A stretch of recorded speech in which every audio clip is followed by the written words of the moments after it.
Start.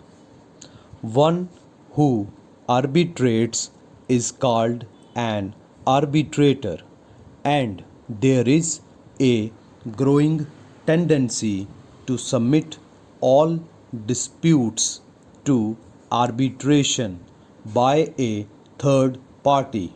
Stop. Such decision would frequently save the disputants from being arbitrary and harsh towards one another, whereinsoever amends may be made. Stop. It is thought by some that a universal language would foster the spirit of arbitration throughout the universe, but as yet the attempts made to formulate such a method of intercommunication have not been very satisfactory. Stop.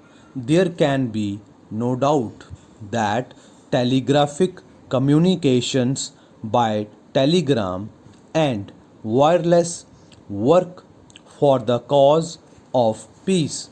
Stop. Para.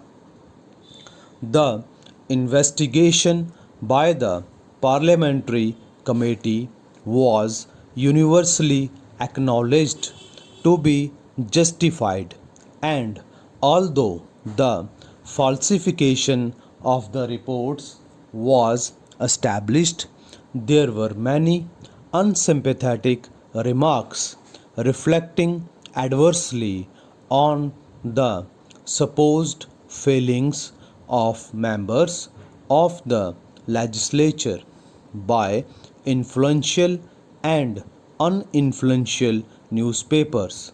Stop. All Englishmen, however, should be proud of the legislative bodies of England and should be sympathetic towards all endeavours to effect any intelligent progressive reforms. Stop.